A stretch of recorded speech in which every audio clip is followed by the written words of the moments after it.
Welcome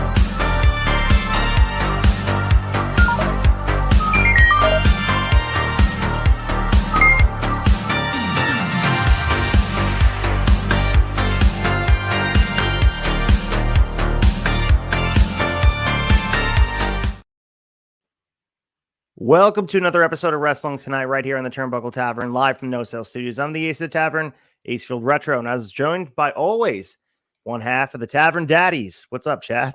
What's going on, man? When I was looking through the week, I had the week behind us, looking at the news. I thought it was going to be a kind of a weak week, to double up. I didn't think there was a ton of news, but there actually is. There's some good stuff to talk about, and we're going to preview a big show. So, wrestling news, what's better? Let's get into it. Let's talk about it. Yeah, man, sneaky amount of news. And I referenced the Tavern Daddy thing because you know what? Go listen to the flagship, guys. It's proven once again, Hawk's Daddies were live hosting the flagship. So you are now known as the Tavern Daddy here for at least a couple weeks until Hawk gets his legs under him. Yeah, it was good to be back on the show. Missed a week. And we had to take it to Hawk, and we had to eulogize, old Trench in it getting the cut in AEW at the top of the show. Always a fun time. That's not one of our big stories, right? Right. Yeah. But yeah, if you guys like, we break the shows down on AEW, but we also kind of try and have a little fun and be lighthearted. So if you're looking for a weekly AEW show to listen to, no video on that one, audio only. But if you want to listen on the go, we're there. It drops every Thursday morning. It's appointment listening for myself, and make sure you guys check it out. Like you said, where you can find any of your audio podcasts, Spotify, Apple, and elsewhere. But let's not wait, man. Let's hop right into the big stories with big story number one. Let's do it. Big stories.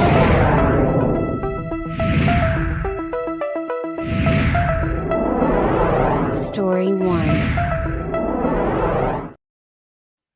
Story number one, we have AEW's third ever Blood and Guts match coming up in about 2 weeks. The teams are starting to come together. We have two potentially high-profile missing spots here. There's been conversation about who it would be. Would it be something in-house? But for us that are always trying to piece things together, it seems like we may have two debuts that would make a lot of sense historically with the partners involved. But, let's not bury the lead about who people think they are. I mean, Kota Ibushi's been rumored to be involved in AEW since its inception. We know the history of Kenny Omega. They're tagging together, their relationship off screen. Kota Ibushi is someone that I think would be, outside of even this story, someone that would be well-versed to be, think about the dream matchups on that end. And Kota Ibushi had his split with New Japan Pro Wrestling, so he's been working in independence. We saw him WrestleMania weekend, GCW, and all that kind of stuff. But man, Chris Hero as well is another guy that I feel people kind of forgot about. He had that Renaissance run through NXT, and this is a guy who, and we talked about him last week. It's kind of funny that we're talking about what he was saying about wrestling and speaking about the four main styles, and was referencing the American style being morality play, while everybody else has their own flavor. He's back in our news, and the mind for wrestling for Chris Hero, and the history with Claudio, and the history with everybody else involved in the match. Man, I'm looking forward to this, and I hope they don't disappoint. Yeah, I mean, I feel like the Kota rumor, that's been in the company since its inception. We've been expecting him since the beginning. There was even, I forget which event it was, but remember the little teaser video? It was like a video game character. I forget how they did it, but it was essentially like, I've left my friend, and it was Kenny talking about, it might have been at the beginning of his entrance at a big match. I can't remember. He was walking around Japan in his old, like, not for lack of a better word, the Titantron that he had, him walking around Japan. And I think part of that character he didn't feel like he had himself locked in AEW. And I think that was part of his character. Never came to fruition.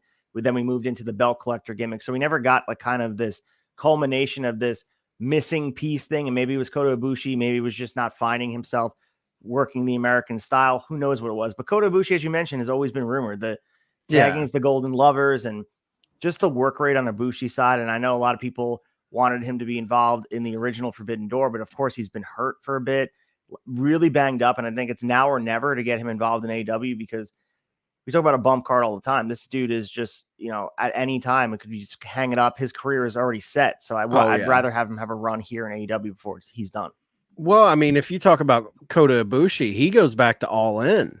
Yeah. He was in the All In event, tagging with, the Bucks in that big match, I believe, with Rey Mysterio, Bandito, Ray Phoenix, like crazy matchup for All In. So honestly, in the beginning of AEW, if you remember, like the two big names that were part of All In that everyone was expecting to eventually be a part of All Elite Wrestling was Kota Ibushi and Marty Scurll. And then Marty Scurll obviously had the big controversial thing happen with the speaking out movement, I believe. Like, so Kota's always kind of been on the docket. I think it's pretty set in concrete that he's going to be the one with the Elite. Now, after Dynamite this past week, Kenny Omega did get on the mic and address the fans in the arena, and he gave us a little bit of a tease to Kota Ibushi.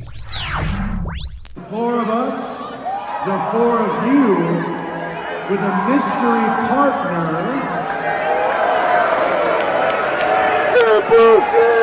and us with a mystery partner of our own.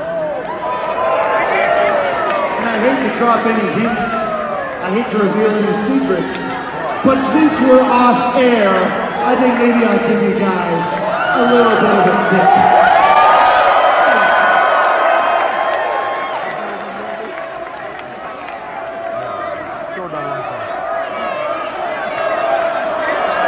The hint goes a little something like this. There was a week when my whereabouts were unknown. I didn't stay home. I didn't go to Canada. But where I went was to recruit an old friend, someone who's very near and dear to my heart.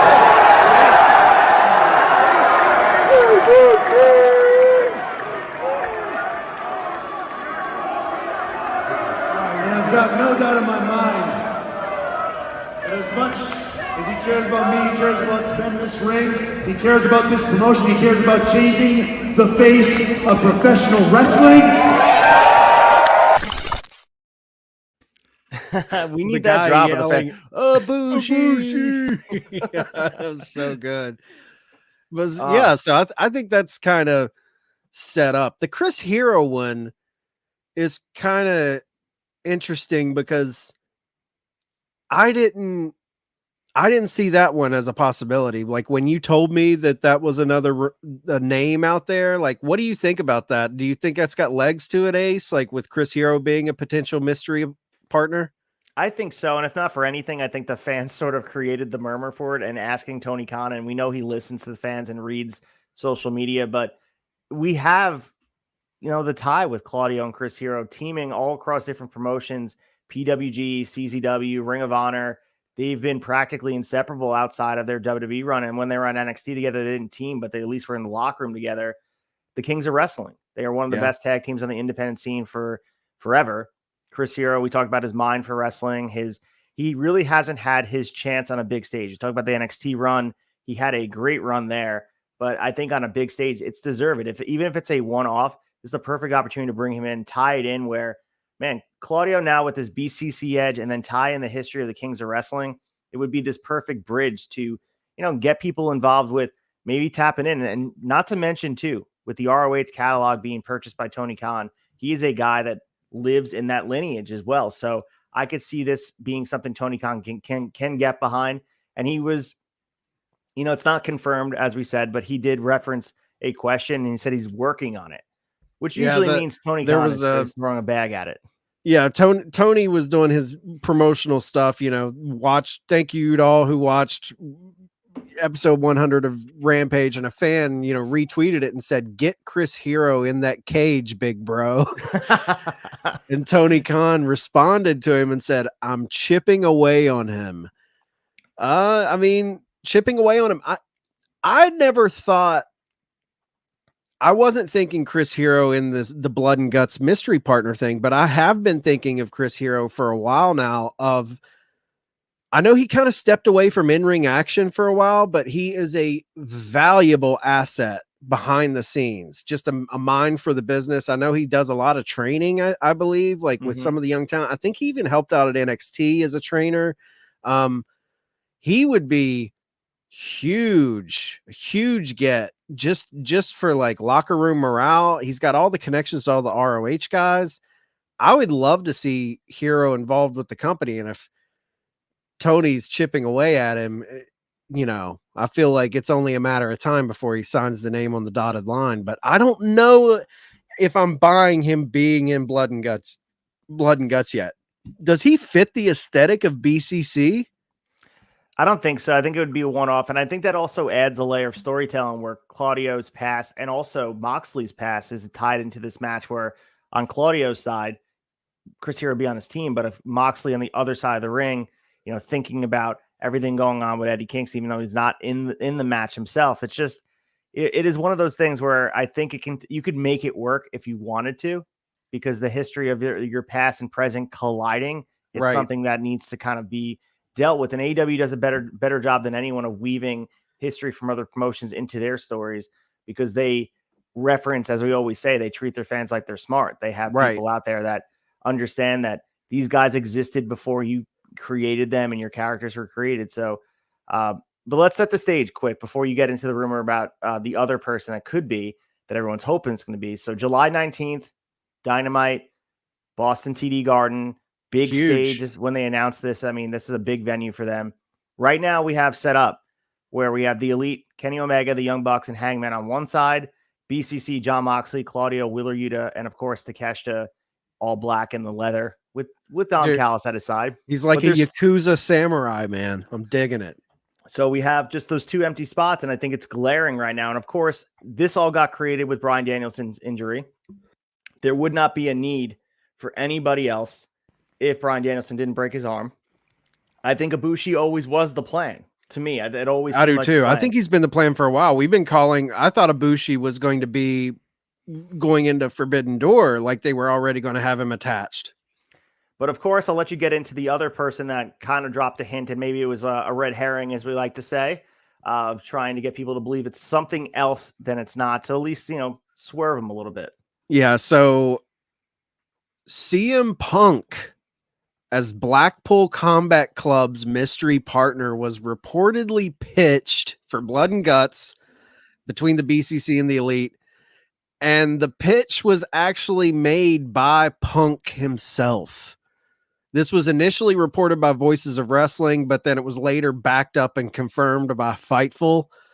The thing that makes this interesting to me is the big thing that came out in the lead up to Punk's return and the animosity of him shitting on Mox and Mox coming back at him in an interview. We talked about that extensively on Wrestling Tonight. So there was a perceived beef there of, Punk not wanting to lose and Mox giving him hell for it. And Punk, though, reportedly made the pitch himself, which comes after previous interest from Punk working with the Elite. He's stated in the interview where, he making it seem like he's not the party stopping that storyline from happening. It's others. And you can take that however you want it. He's wanting to make him look bad in the press, whatever you perceive that to be. But while it would be easy to imagine that neither team would want Punk in the match, like the Elite's not going to want him in there. And, he has the heat with Moxley. So it's easy to think like neither of these teams want him. Reportedly, BCC's John Moxley was not against the idea. He was totally open to it. And I wouldn't expect it any other way. I think Moxley's a guy, he could hate your guts. He's like, dude, I'll do whatever. Like, I feel like he's a pro in that way. He doesn't come in with, I don't want to work with this guy. It's just not Moxley's style. So I believe that report. There's just something therapeutic about a 5-on-5 cage match with a lot of blood. Maybe they can work out their differences in that environment, where in a lot of ways, those matches, you have to really be safe with your opponents. And maybe it gets them to, when they're going through the spots and working on different things, maybe it can have a soothing effect on the tension. And that sounds counterintuitive, but I think just that environment itself, you really have to think about the person on the other side, the individual, the human being. Maybe you could put away this petty bullshit aside where they're just thinking about the business and also thinking about the safety of the others in the ring. And I'll be honest, man, like if you're wanting to, I think they're on the verge of selling out All In, and we'll get into the numbers and everything of that in quick hitters, but I think they're on the verge of selling it out. And if you bring Punk in as the mystery partner at Blood and Guts in a push towards a storyline that happens at All In or All Out with some variation of him and whoever against the Elite at one of those events, it's definitely selling out. Like that's the one match that I truly think could 100% get everyone tuned in. And not to go off on a tangent, man, but I think the one thing AEW is lacking in fan support, and I've beat this drum for a long, long time. I love the company. I like what they do. I like the style of the stories they tell. Are they telling a bloodline story? No, I mean, they're not. They don't have that level of story. But I've said since the jump, this company, as great as the Omega Hangman big arching story was, as great as MJF and Punk, like they've had a lot of storylines that I'm all in on, pun intended, but they've never had that transcendent story, that Mega Powers, that NWO, that Bloodline, that big story that totally kind of just enraptures the company, like brings all the fans in, where it's must see, big, long form, epic storytelling in wrestling. They haven't had that yet. They haven't had that big, the story that's going to pull in the naysayers, you know, where it seems so good that the people even hating on the company are like, okay, that's pretty cool. I have to tune in for this. They haven't done that yet. And until they do that, I think they're going to stay about steady where they're at. But if they need that new fan base grabbing storyline, and I think if done correctly, if given the time and the patience, and don't just tell the story the way you've told your stories in the past. Don't just do it, you know, for a pay-per-view cycle, or, you know, Inner Circle and MJF had a big year-long kind of story. But man, like if I'm Tony Khan, I'm looking at what WWE's doing. Let's be honest. If I'm Tony Khan and I'm looking over across the programming dial and I'm seeing WWE and what they're doing with Bloodline, I couldn't help but be inspired and be like, I want something. Don't mimic it, don't copy it, but I want something of that level. I want something that sprawling. I want something that involved. I would be looking at that story and be like, we need something like that. We need something big. We need something that every week you have to see what's going on. And it's not just driven by dream match after dream match. It's about the overall story. They don't have that. And if you bring Punk in at Blood and Guts and push towards an All In, and this becomes this year-long situation or year-plus situation, really honing off of that brawl out. I mean, fuck, dude, you even get at one point, there's so many layers in that. Think about that. You have those guys involved somehow, some way. 6 months to a year into that story, somehow Colt Cabana becomes involved. They could really do a lot of stuff with that story to blur the lines of reality and make fans really buy in. I mean, Hangman's in that. The issues with Hangman, you could play with that if everyone was on board and it's like, hey man, let's take everything that's out in the press and let's spin this into this epic story. People would be compelled to watch that show. So I mean, I don't think Punk is going to be the mystery partner. Yeah. I think it's came out. I honestly think BCC, you're going to see Chris Jericho in that spot. That's my bet. I think they've already laid the groundwork for it. And he's been in all the other Blood and Guts matches. Jericho's been that anchor with Inner Circle in the first one, and then Jericho Appreciation Society last year. But man, it would be awesome if they really had the balls to go in on Punk, but I think we're going to get Chris Jericho in that spot. No, it's a very good point, and I think that the three options are all options that you can make the case for. And the one thing I hope is that if it's not Punk, that people are not like working themselves up into this, they're getting angry about it, because it never was something that was advertised. But the Punk thing is sort of perfect because it's the blend of the storyline that warrants a Blood and Guts match between the Elite and BCC, tie in the real life stuff with Punk. It's a good way to ease him in instead of just going all in on the real life tension. And then eventually you could transition to that. It's a nice segue for the fans that are not paying attention to the stuff behind the scenes. It's stuff that's happening on your screen. You know that the Elite and BCC have hated each other for months and months and months. So now you bring Punk into the situation, at least they can be brought up to speed and understand, like, if he's siding with BCC, he already doesn't like the Elite. And then you can start, getting people to understand what was happening behind the scenes. Because you got to also understand that not everybody is in tune with all the drama happening behind you. We a lot of times make a lot of assumptions about wrestling fans, especially on the AW side, that everyone is aware. But if you want to tell a tangible, integral story that is game changing, similar to the Bloodline story that you referenced before, you have to make sure you meet the fans in the middle.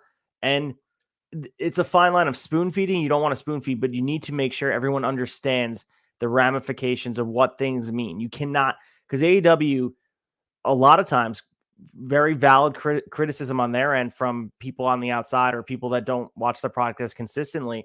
It's that they feel alienated by this information gap that they don't have, that they just assume things. And a lot of times, like for us, I am very familiar with Chris Hero, but if Chris Hero gets brought in, he would be a guy that kind of needs to be the announce team needs to make sure they make it clear about the history with Claudio and the Kings of Wrestling and all the things that went into it. Same thing with Coda. Coda hasn't been canon for AEW at all, aside from All In, as you mentioned, in Chicago all those years back. But you can make the assumption someone jumped in years later.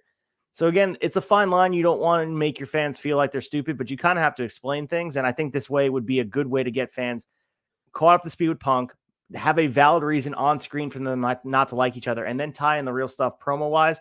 And you're kind of meeting both masters, because then you have the fans that are just living in kayfabe land and also living in the world that we live in, where we're diving through and sifting through news. So it would be perfect. As you said, don't think it's happening.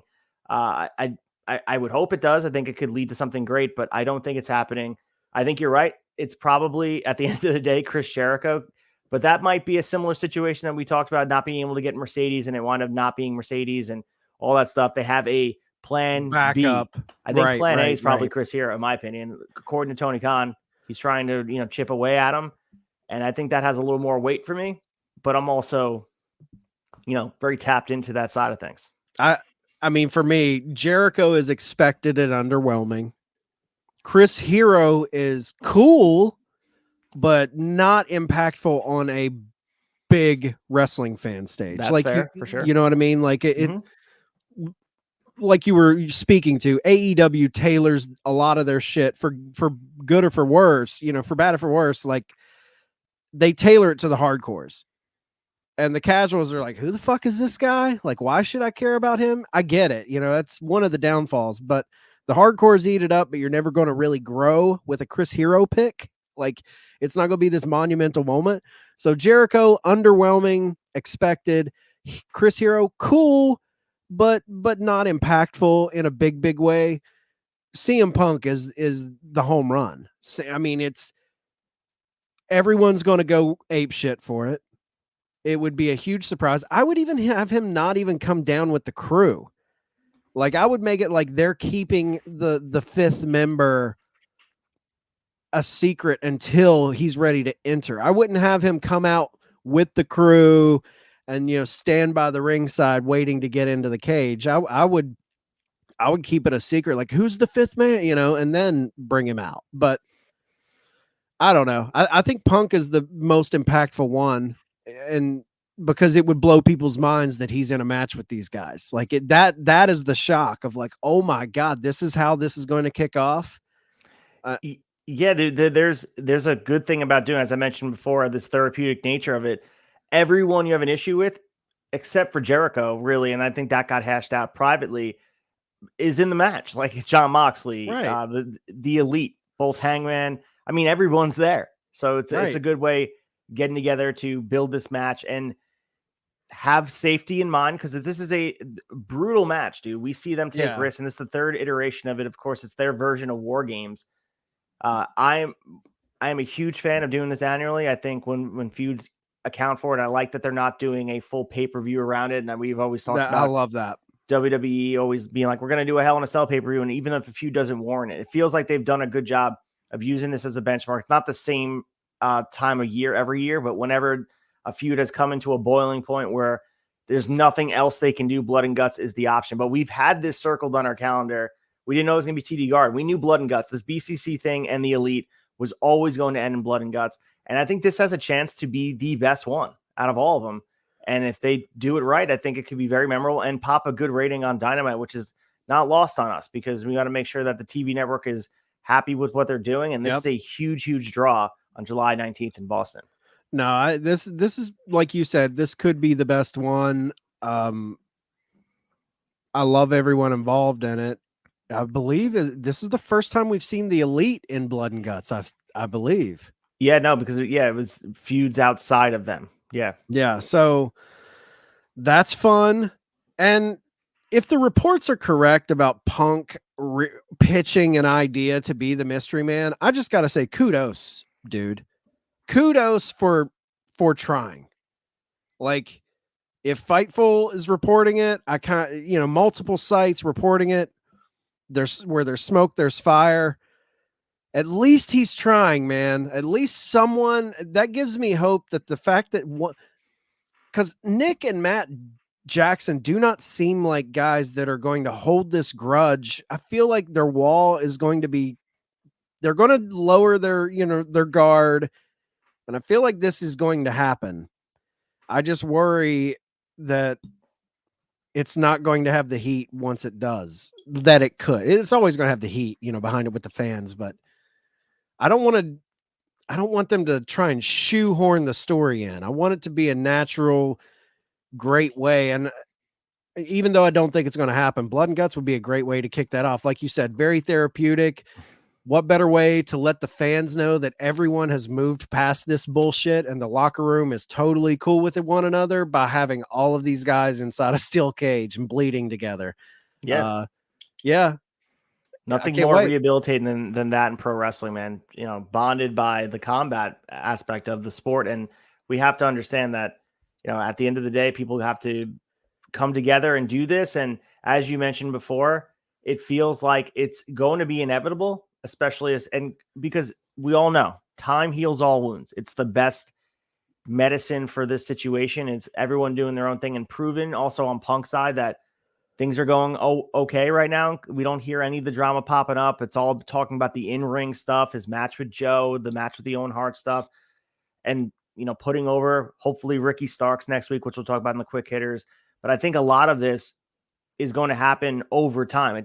And we wanted it immediately, but I think that wouldn't have been good for the situation. I think now as time goes on, this could be the best entrance point, because it's like straight to the jump. You got all of them in the ring at one time. Let's just get right into it. Have him take a buckshot lariat. Have him give Hangman a GTS, and then off to the races. Yeah, it could be the beginning of a beautiful storyline, but we'll see. Two mystery partners. Anytime you throw that mystery partner graphic up there, it gets discussion going. So I think it'll be good for Blood and Guts to kind of have that looming mystery going into the event, and we're going to get some loud reactions in Boston from no matter who it is. I think the only guy that's not going to get a big pop of being the mystery partner is going to be Jericho, just because he's kind of expected. He's within the company, but anyone outside of the company coming in or a CM Punk is going to get a massive pop. So it'll be fun to watch. 100%. And again, tune in Garden, July 19th in Boston. It's going to be a great Wednesday night of action. But let's move into our next big story, number 2 here. Big story 2. We've got Big John Cena lobbying for this, and this has been a conversation point. We've definitely mentioned it on the Money in the Bank Fallout episode last week. So we'll talk about it a little bit here because we're getting more clarity about what it possibly would take to run WrestleMania in London, what it would happen if to get it there. It seems like they could just plug and play and have it there, but according to those in the business, it's not as easy as that. So we do know where it will be for the next year. We know WrestleMania is going to be in Philly for WrestleMania 40. We have not confirmed where WrestleMania 41 will be. Fightful has reported that, yes, indeed, it will be in the U.S. So then it brings the question to WrestleMania 42. So 2026 and beyond, they could potentially bring it to a European city. But according to sources, that it's not as easy as we'd like to do because of the surveys going out to determine which European cities could be best holding this event. London, of course, you circle it as this like great home. We think about SummerSlam 1992. We think about the market that they just had, that they showed that they could be, a 1A star of the whole show. Can you imagine a WrestleMania traveling crowd with that? Oh. They're usually hot. Can you imagine what a UK crowd would be on their first chance at a WrestleMania? But the other thing that was interesting to me was Eric Bischoff chiming in. And of course, people have their opinions on Eric Bischoff, but it is interesting to hear on the business side of things, where he did say this on his podcast called Strictly Business. He was talking about just the things that get in the way of this. And he said, I certainly could see it happening. I can't imagine what the staff, the team over at WWE are thinking in terms of having to produce a WrestleMania overseas. The vendors you've never worked before, when it happens, is going to be a big challenge. And of course, you have the obvious one right. You want to be in the prime time. You want to make sure the live event is available at the largest sector of your audience, which is domestic US, so they can watch it live, not have to stay up until 2:00 in the morning in order to do it. So that's the biggest issue. And again, the cost. So we'll get into what he also said. We didn't really consider the time slot. To me, though, I think he's thinking of it airing at 8:00 in London. I would still air at 3:00 Eastern. Why not? Let's do 3:00. Yeah, I don't think time is an issue. Yeah, so that was the one thing he was saying. And the other thing he was saying, he wants to talk about, if you go backstage the day before or 2 days before WrestleMania, look at the eyes of the people that are there to work, whether it's production team or logistics. By the second day, they're like the Walking Dead. So adding the stress of doing it internationally on top of that is mind-boggling to me. But again, there are some seasoned vets there. They've been doing it in Saudi, and it's not a big as scope as WrestleMania. That's a different animal. So I ask you, Chad, do you feel like that's a fair criticism on maybe running that market? It seems like WWE they're well equipped to do the things they need to do. We watch it go off seamlessly in Saudi Arabia. I don't think there's a more difficult market to get everybody together and have that there, build everything. Yeah, here's the difference though. Saudi's shelling those long dollars out. So obviously they're going to make the trip because Saudi's shelling out. What's the deal? 50 million a show. Yep. Was that what it was? As long as they get Yokozuna and Ultimate Warrior on their card.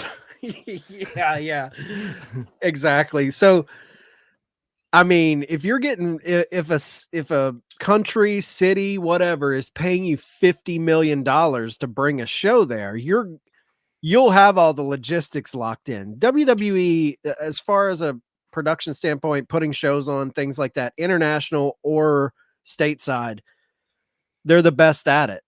So I get what Bischoff's saying, though, and I think there's I think those are the things that keep WWE from doing Mania.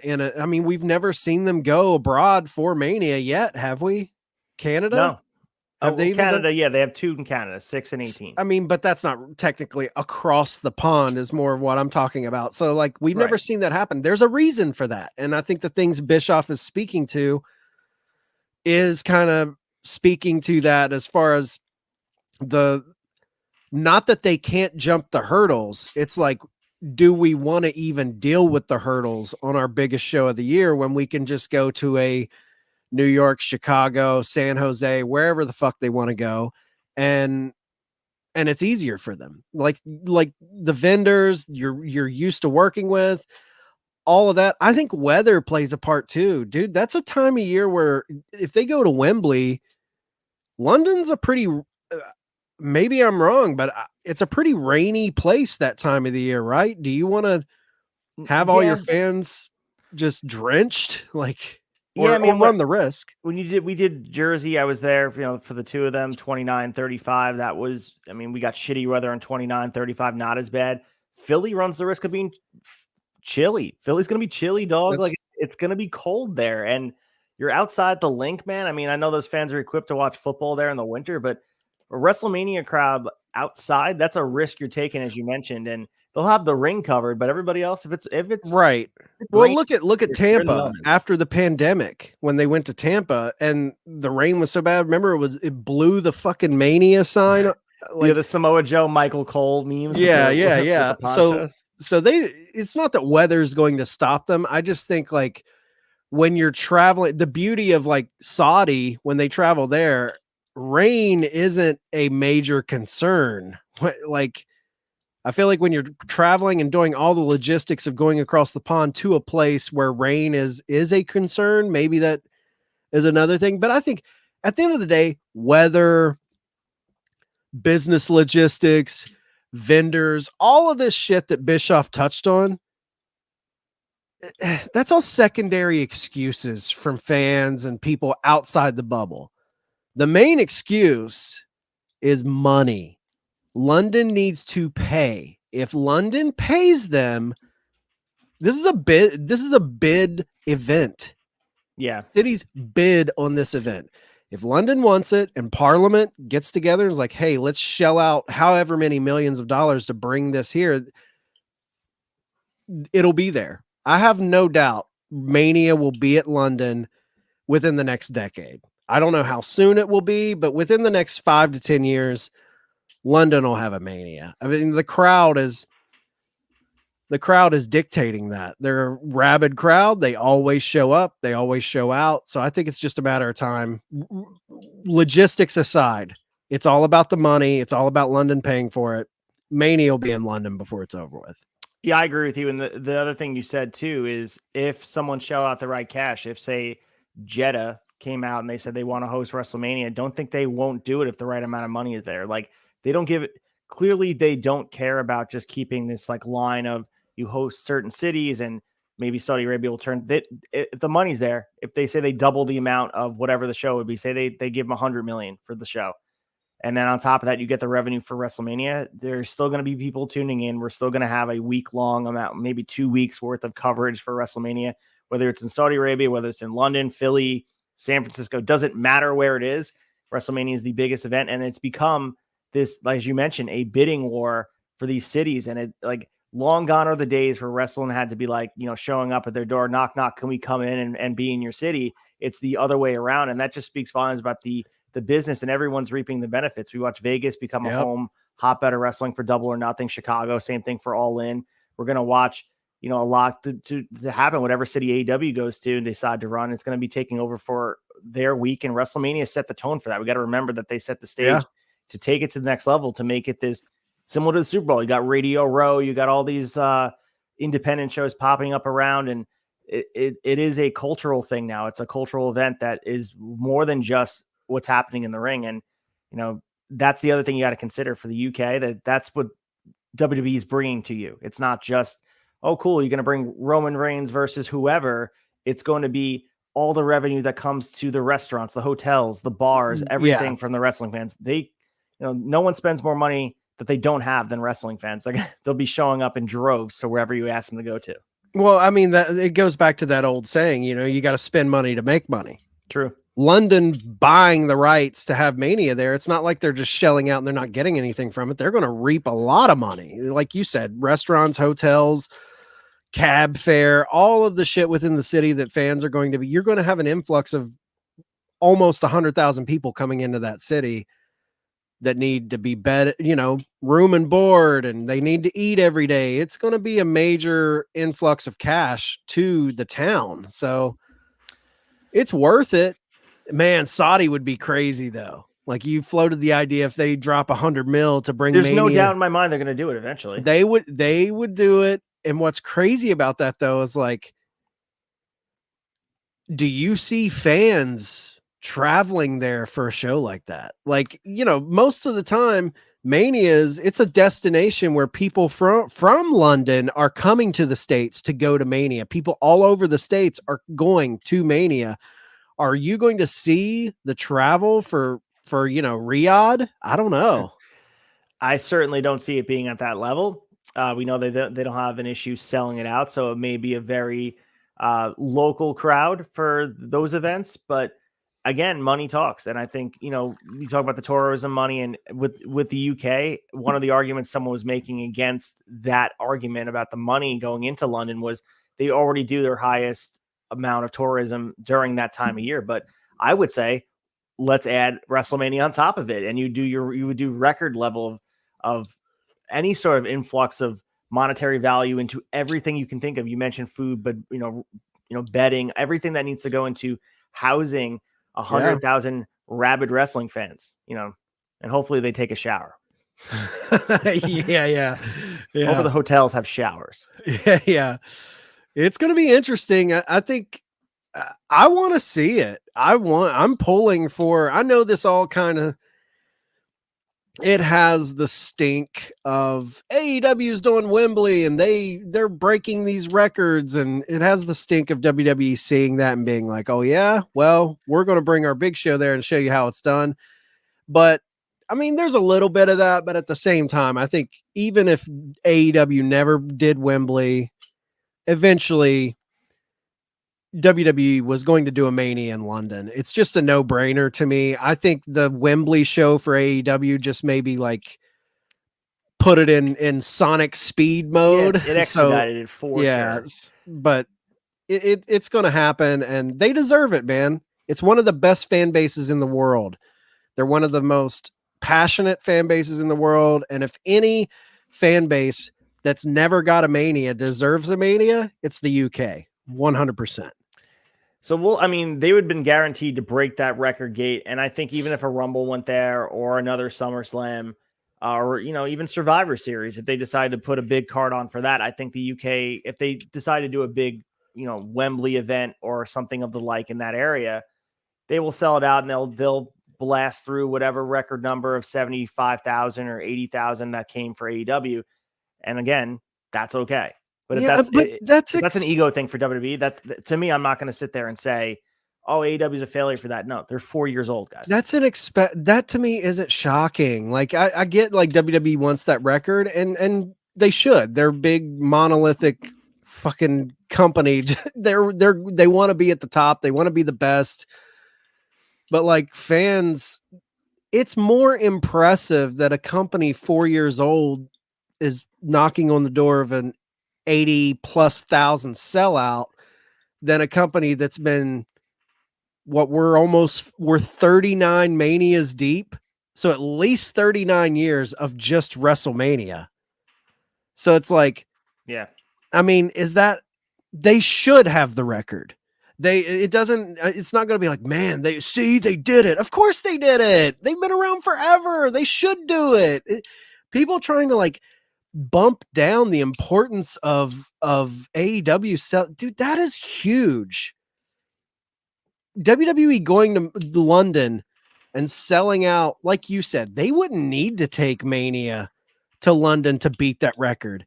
They could honestly take Money in the Bank with a great card and say, we're doing Money in the Bank at Wembley. They would beat that record. Just a big marquee pay-per-view from WWE at Wembley would probably break that record, and should, because they have the tenure at the top to prove it. But I just see a lot of people trying to poo-poo the AEW and find all the little caveats to take away the importance of that. And I think any company, strip away the three letters. It could be MLW, NWA, Impact, any company that has not been around that long, that has the ability to sell out a Wembley stadium, is monumentally impressive and great for professional wrestling. 100%. And well said. And we'll see where this London story goes. I'm sure we have not heard the last of it. It will pop up in the news again, because all I know is the Machine put Cena out there to Yep. say it. So that means it's out there for a reason. Calculated, dude. 100%. People think that John Cena went off on a whim here. No. Let's just say similar to when he called out The Rock for writing on his hand. WWE told him they slipped a little birdie in his ear and said, make sure you guys, you have 3 points to make. Make sure you reference a potential WrestleMania here, engage the interest, and get people talking, because that's what we're doing. Oh yeah, he showed up in London, and Triple H said, "I gotta go meet with the writers. They're writing something up for you." I mean, that's exactly what happened. Good old Cena. Let's talk about big story number 3 and preview the weekend ahead. Big Story 3.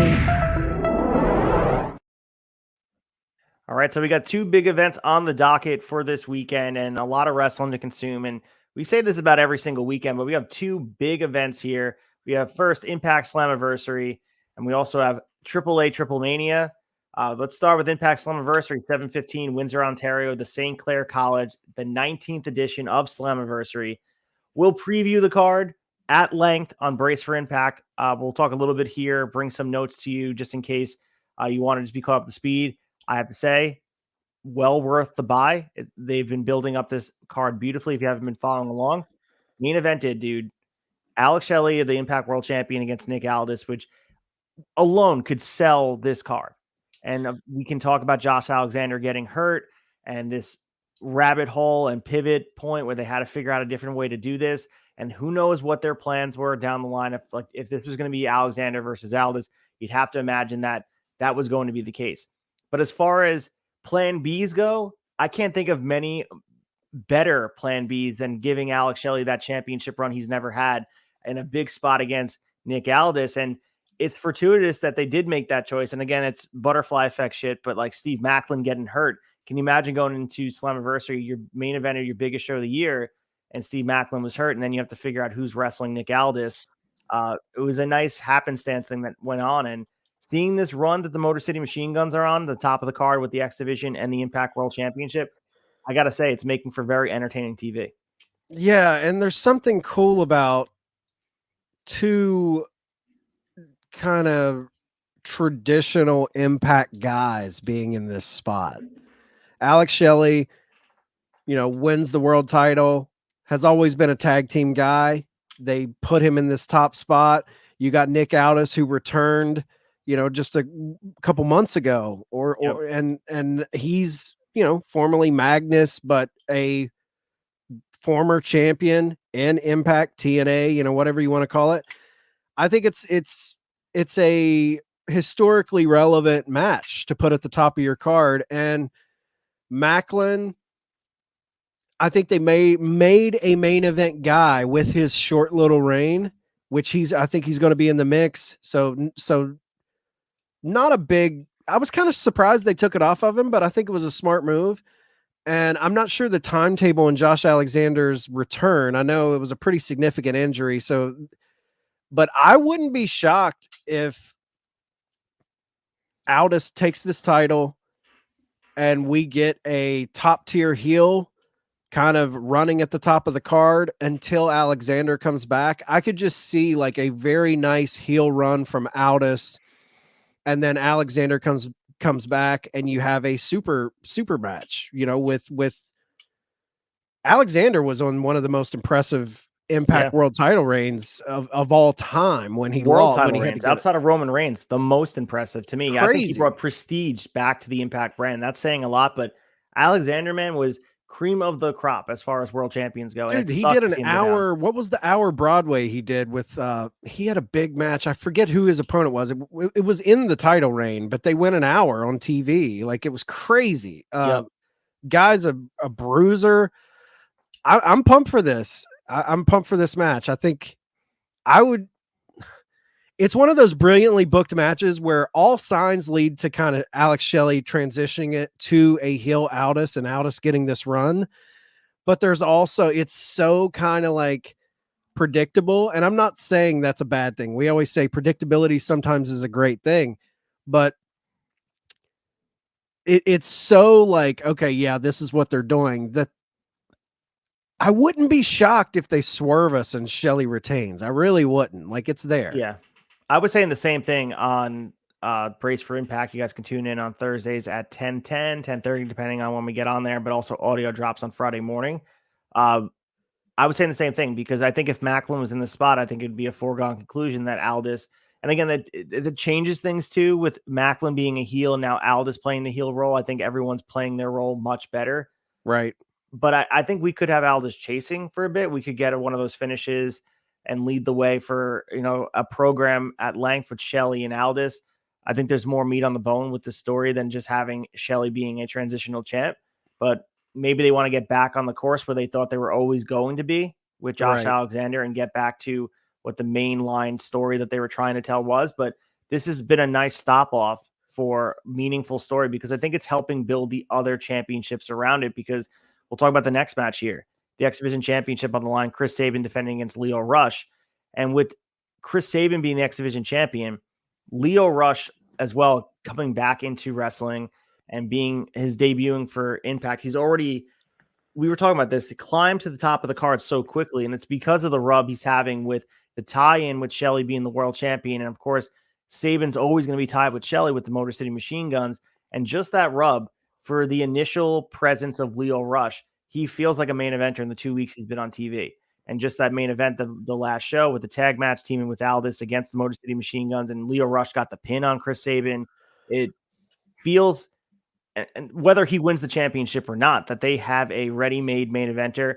And I got to say, Leo Rush is one of the best in-ring talents that no one really talks about. Just the speed, his ability to do the little things well. Leo Rush is a huge star waiting to happen. I think a lot of wrestling fans know his name, but a lot of casuals are going to get to know his name when you give him the length of time to wrestle the way he can wrestle. I don't think there's anyone in wrestling, I mean this everywhere, that can do the things he can do. He wrestles a certain style that only he can do, and you can't really say that.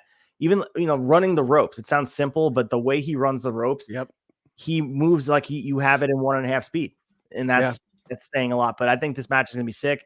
Chris Sabin and Leo Rush are going to tear the house down, and just seeing them link up for a little bit in that main event on Impact on Access last week was enough of an appetizer to believe this could steal the show.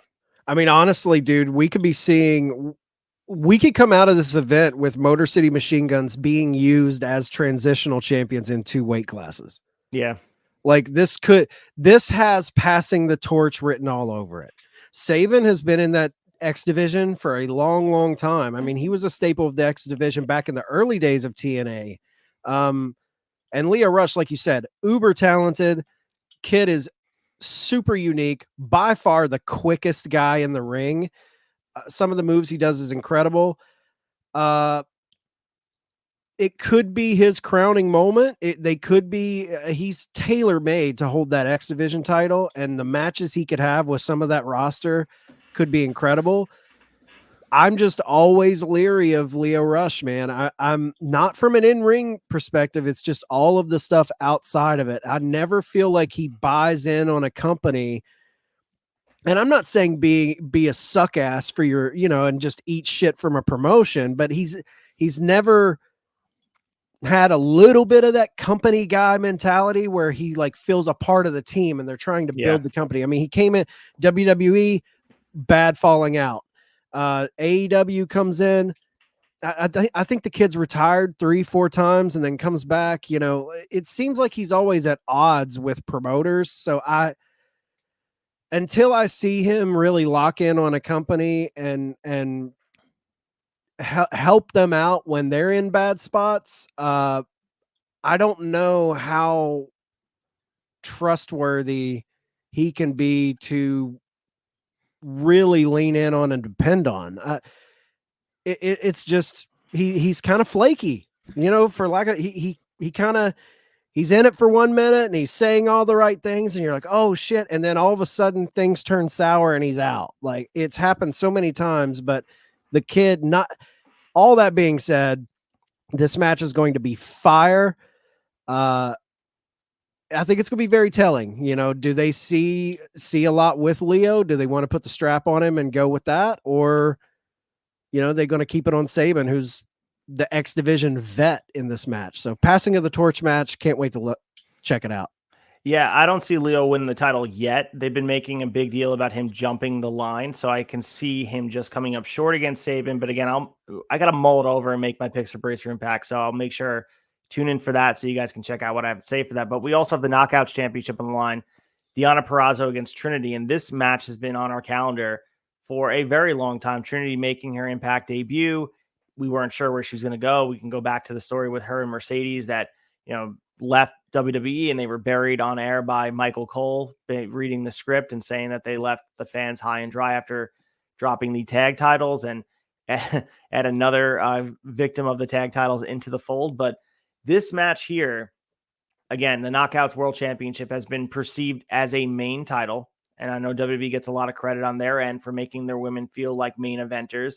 Impact does the same thing as well. This main evented one half of the Aussie World the independent tour that they did in Wagga Wagga just a week ago. Deonna Purrazzo defended her title against Giselle Shaw. And I also enjoyed, as you guys were listening to Brace for Impact, where they had contingency plans in for that, where it seemed like a foregone conclusion that the endings of this match would be predictable because it's a week before their biggest show of the year.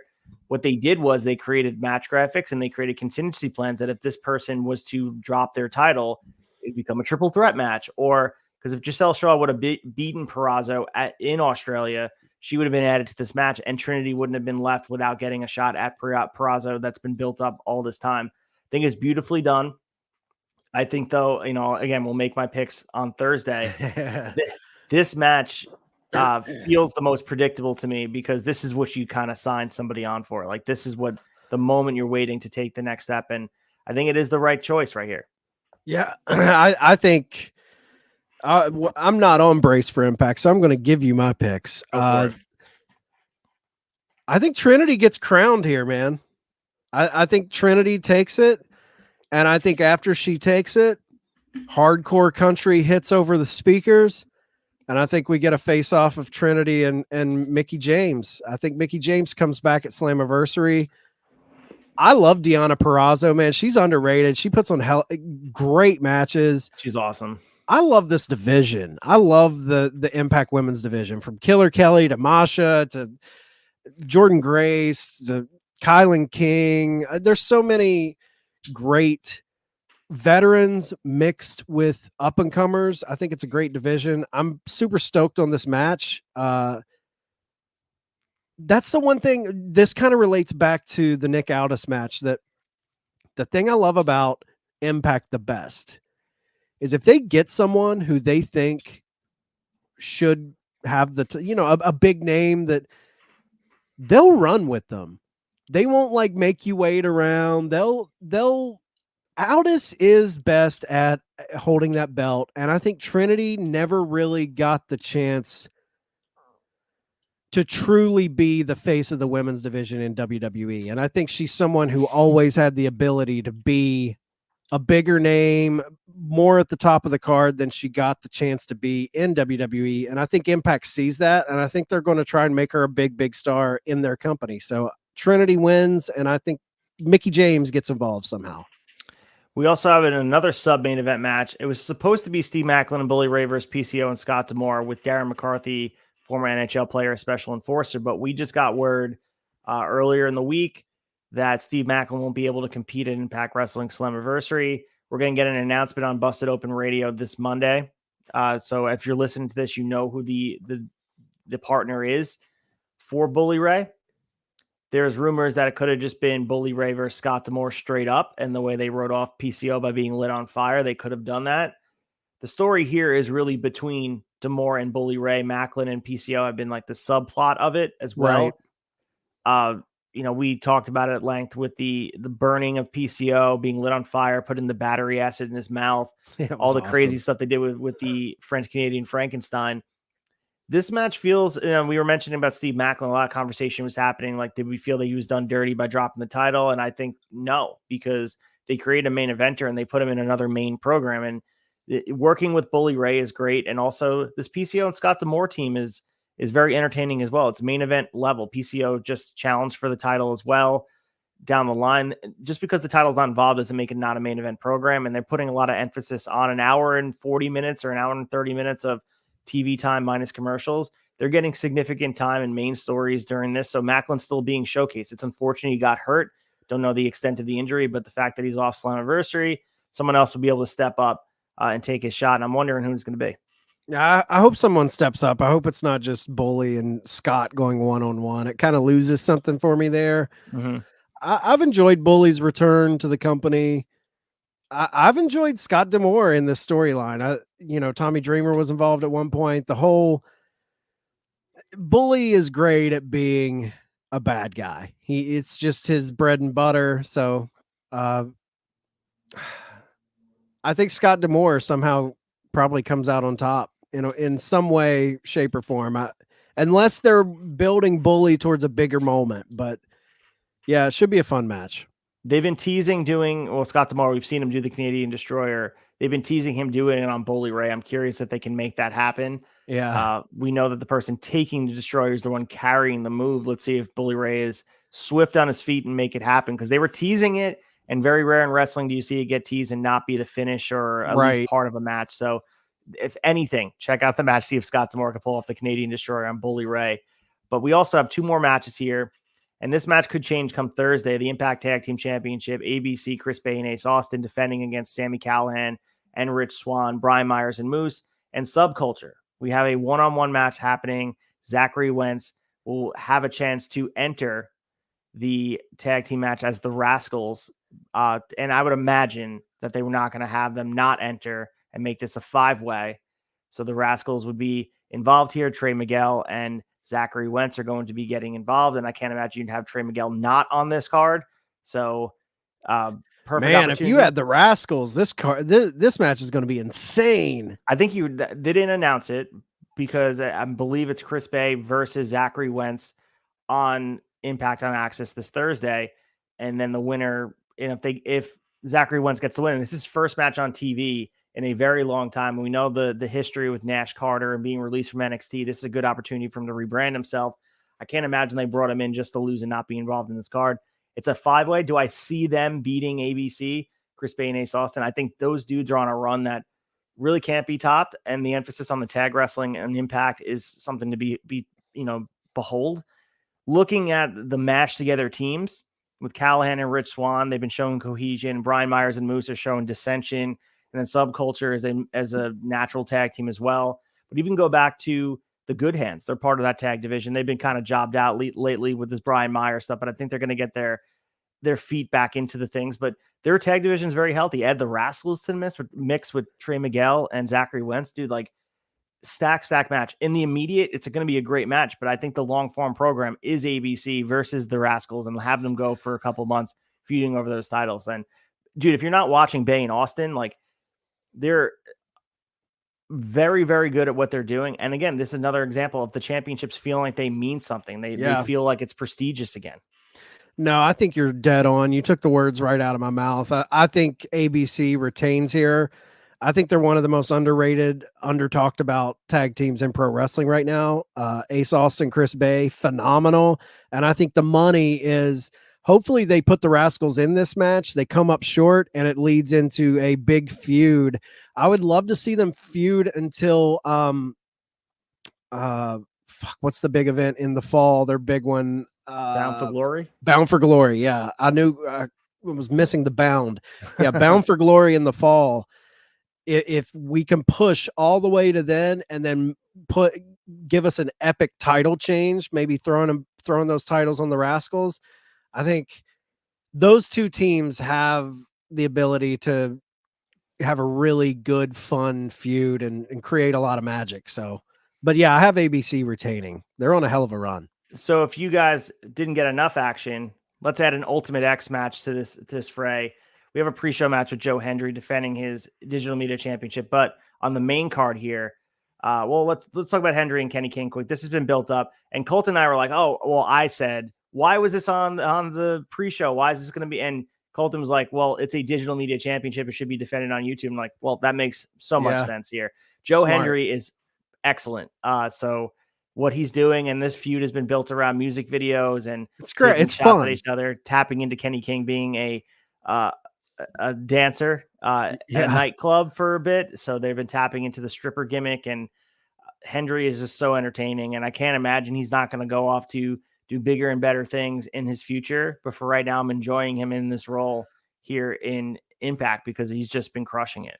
He's one of the more entertaining people in pro wrestling. When I look at a guy like Joe Hendry, you know, when people look at AEW, they see, you know, Jade or Wardlow, and they're like, man, they are tailor-made for WWE. When I look at Joe Hendry, if you put that guy's charisma and his ability to 100%. create those vignettes in WWE, he would explode. If you had the WWE machine behind Joe Hendry and they let him be creative like Impact is, he would be one of the biggest stars in that company. I truly believe that because he is so talented at what he does. I love Joe Hendry. I really do. I think he's one of the more entertaining talents in pro wrestling today in any promotion. Yeah, full package type of stuff here. And I just imagine like building up WWE, and when Grayson Waller is ready to return to action, he's a guy I look at in the same vein as a Joe Hendry, where like love Grayson Waller. Untapped potential right now, and just seeing him on the screen, it just shows, man, like this guy could do so much more because he's doing so much with so little. Like we're talking about him being on the pre-show and everyone's looking forward to the match. How often are you giving a graphic and previewing a pre-show match? You know what I'm saying? So we also have the Ultimate X match: Mike Bailey, John Gresham, Angels, Kevin Knight, and Kushida in an Ultimate X match. Love the stipulation. Not sure if this is for a number one contendership for the X Division Championship. I'd imagine so. At least jump up the rankings. It's a good way to get all these great guys on the card. Mike Bailey, John Gresham, you know, two of my favorites to ever do it. I mean, I also want to give shout out to Alan Angels, who's been, you know, he was kind of cut from AEW, was involved in the Dark Order stuff, and he's been finding his own here. And, you know, he just left the design. I think he just officially broke up with the design last week at Impact. We don't know officially, but he at least made it clear he shook hands with John Gresham and moved away from it. But he's been doing great too. So, I mean, another match, like it's hit after hit after hit. And Colton was like, when am I going to get a chance to go to the bathroom? And it's like, you're not. I mean, at this point, like you have to pick and choose, have all your food ready, make sure that this event is streaming straight through, and just get your piss jug, man. RIP to, you know, to the GCW fan, but you got to have your piss jug handy. I love this match. What an eclectic group of guys too. Like, I mean, for an Ultimate X match, I look at that: Mike Bailey, Gresham, Kushida, Kevin Knight, and Angels. It's going to be a great time to watch. I mean, any of those guys too match up great with either guy who comes out of the X Division World Title match. So yeah, it's gonna be a good one. Yeah, I mean, think about the rub. Kushida was just in a World Championship match just a few months ago, and Mike Bailey is always at the top of the card. John Gresham, former ROH World Champion, man, and then different styles. It's awesome. Picturing John Gresham though hanging on to the, I don't know. I mean, we'll see what happens as far as him taking bumps off there, but I'm curious to see the clash of styles as you mentioned. So we also have on the same day AAA TRIPLEMANIA in Tijuana, and we can preview this whole card, but I want to give you kind of the quick hits to talk about what's going on here. And we have, of course, the main event. So the Mega Championship, El Hijo del Vikingo defending against Kenny Omega. So TRIPLEMANIA 31. This has been sort of one of those things where I guess a point of contention with wrestling fans, because Vikingo was brought in to wrestle Omega, and you know, not enough pomp and circumstance was done to do that. And maybe you can make the case that is true, but this goes all the way back to AAA stripping Omega of the championship due to injury when he had to take that time off following all the belts collecting and all that. Vikingo won the vacant belt. So this is the rematch for the championship. Omega sent a message explaining the motivation, and Omega requested the rematch at AAA for the strap that he never lost. And the story is his tales all this time. And I fully expect Vikingo is going to be defending his championship successfully in this scope, because I don't see Omega doing any time in AAA for the future. But it is awesome to see that he's going to be traveling to Tijuana to do this. This is a big match with big stakes, and we know the Mexican crowd's going to be all over this and having a great atmosphere, because that's one thing they do at Arena de Mexico is they create this environment. People say it's a destination place for wrestling events, and with two of the biggest stars in wrestling right now, they show up for matches that are lesser than this, but Omega in that landscape again, it's very, very exciting. This is huge for AAA. It's also, Omega returning the favor, bringing Omega coming to AAA to main event your TRIPLEMANIA card. That's huge. It's huge. And I know Conan has talked about he's always trying to get Kenny down there, but schedules and New Japan stuff and AEW stuff, obviously. But I mean, they had a banger on Dynamite. So to see them lock up again in a pay-per-view setting with a rabid Mexican fan base going absolutely ballistic, this is going to be fun. So we also have LA Park and Roosh versus Sam Adonis and Psycho Clown and Aguera de Rivadales tournament. So what this essentially means is that the losing team will wrestle in a mask versus hair match at TRIPLEMANIA Mexico City on 8/12. So we have this whole tournament that's going on where at the end of the day, it's interesting because the stakes are that you don't want to face each other in a hair versus mask match. And there's nothing more disparaging and dividing than having to put your hair or mask on the line. So we're going to have that match set for TRIPLEMANIA Mexico City, which will be happening on 8/12. So not too far away from here. And it's just going to be super exciting to see. Yeah. I mean, that's a very traditional gimmick in Lucha Libre. So it'll be fun to, I'm a huge Psycho Clown fan. So that's a good one. We also have Pentagon Jr. and Laredo Kid teaming up against QT Marshall and Taurus in a Lucha Day ambulance match. So, set the stage here.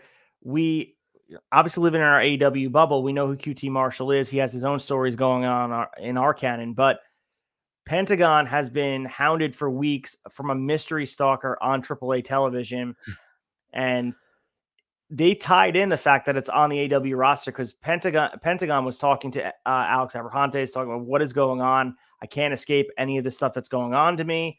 I need to find out who this stalker is. And it turned out that the perpetrator didn't make him wait. QT Marshall attacked him covered in a mask, pulls his mask up, revealing who it is. And we have them here where it's going to be an ambulance match in a tag team format. Crazy that QT Marshall has this scope in him. I'm very, very curious to see how he's able to pull this off as far as a heel. We know he can get heat with the American audience, and I know that they're going to react well because they love Pentagon. He's going to get heat in Mexico, man. I think maybe we could show a little bit of the charisma that he doesn't show in AEW, so I'm curious to see that. Yeah, we shit on QTV and all of that, but a guy like QT Marshall in a match with Pentagon in an angle like this with that fan base, man, I think he's going to get tons of boos. Those fans are not shy with their feelings. So I think it'll be a fun match. Honestly, like QT's a good worker, man. He really does. At one point on the flagship, we always talked about he had one of the best working punches in AEW. I mean, he's there's a reason he trains guys. He's really good with the foundation, the fundamentals and all of that. But I think it's fun. I like Pentagon. It's a fun angle to shoot. Why not? Let's do it. We also have this mixed tag match here. It's a Team Chilango, which is Dana, Argenis, Chessman, and Negro Casas against Team Baja, which is Nitro de El Millonero, which you guys may know is the OG Psychosis. So he's wrestling under a new name here. Damien 666, Ray Horace, and Extreme Tiger. They brought in some celebrities here to kind of support the match. We got rapper Asinio and the UFC flyweight champion Brandon Moreo is going to be in their corners. This is a bad blood match that they were really hyping up, and they're, team combat and city pride, everything coming into this. Negro Casas and Nitro are the main feud here, but they're bringing in their family and friends to take on each other, which is a cool format. The celebrity aspect feels big, even though it doesn't resonate as much with us over here, the rapper. And I mean, Brandon Moreno, is that someone who's a big name in UFC? Chad? Oh yeah. Flyweight champion. He's legit. He's a legit guy. It's cool to see Moreno kind of doing that cross promotional stuff with the Mexican crowd down there. It's cool. So essentially, Negro Casas is representing Mexico City, while Nicho, which is AKA Psychosis, is representing Baja California, and Tijuana at length as well. So this is like people are going to have their sides of the coin. It's just a pride match, and it just gives them a little bit of weight into this match that otherwise it's just going to be a fun all over the place affair. Yeah. We also have another 6-man tag match of Ramos, Jack Evans, and Vampiro against Pagano, Bestia 666, and Mega Wolf. Main thing of this is Vampiro does not have a lot of time left in his wrestling career. We know he's behind the scenes for AAA. I think he's really, wanting to be in a spot where he can show the best and highlights of what he's able to do. We know the history of Vampiro, what he was able to do in WCW, and large fan base on his end. So kind of cool to see him here, and having them here at TRIPLEMANIA is pretty cool. And Jack Evans is involved as well. I know he's not in AEW anymore, Jack Evans, right? Unless he's not officially contracted. I think he's gone. Yeah. Yeah. So, I mean, we know how well he is, and I mean, he can fly around with the best of them. So that should be fun as well. And we have some other matches on this card, but other guys will show up. I mean, Camille will be in a 6-man tag match. She's the NWA Women's Champion. She'll be teaming with Viva Van and Natalia Markova against Sexy Star, Lady Shani, and Dallas, which would be a cool match to have the NWA Women's Champion. And then we got Copa TRIPLEMANIA entrance, which not sure the format, but we're going to have guys like Willie Mack, Jack Cartwheel, Gringo Loco, and other people will fit in there as well. So don't have all the announcements of who's there, but I caught my eye. Willie Mack's going to be there, getting Gringo Loco in the fold on a big stage. Just gonna be a lot of fun. So yeah, a lot that's of awesome. wrestling on the docket for 7:15, and AAA is not something a lot of people consume. We want to make sure we covered it at length, at least in a preview format. Understand there's a lot of wrestling to watch, and not everyone's going to watch everything. But I think the main event alone is enough for people. Like I'm going to tune in for something. I'm going to tune in for Vikingo and Omega with the largest belt in AAA on the line, the Mega Championship. Absolutely. And just a quick shout out, to Bestia 666 and Mega Wolf. They are La Rebellion in NWA. Great underrated tag team. They may even be the NWA tag champs. Or they may have lost them. I know they held the belts for a while. They're a lot of fun, very interesting, give you kind of shades of the Lucha Brothers as far as like their look, very, very unique look in Lucha Libre. Check out La Rebellion, but this is a good event because it's kind of, it has a little bit of everything. You got some NWA presence. You've got Omega at the top.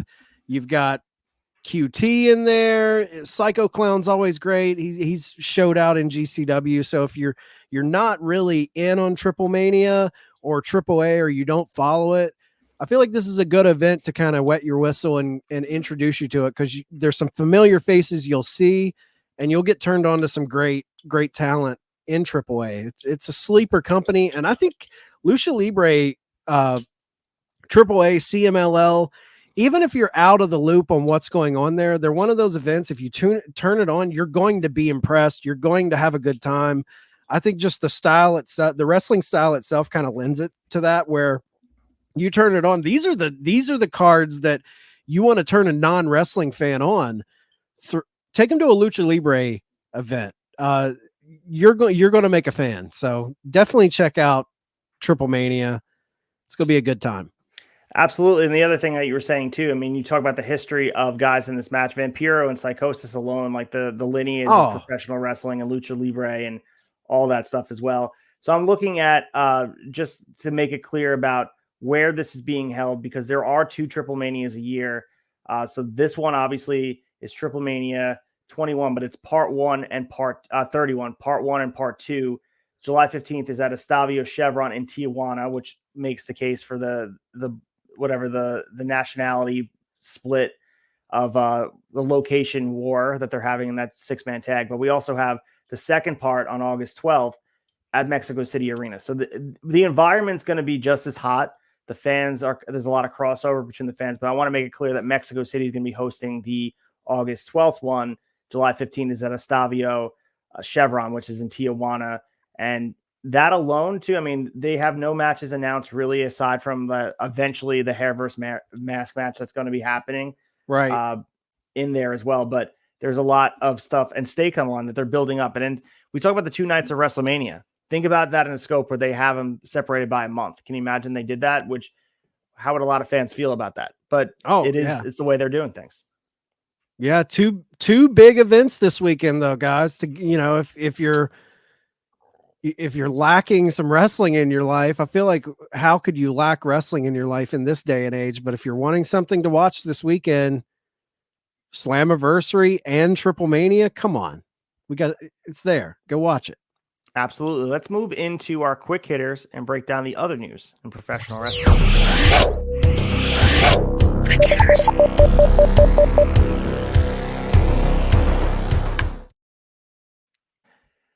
Let's start with the quick hitters and another event taking place on, you guessed it, July 15th.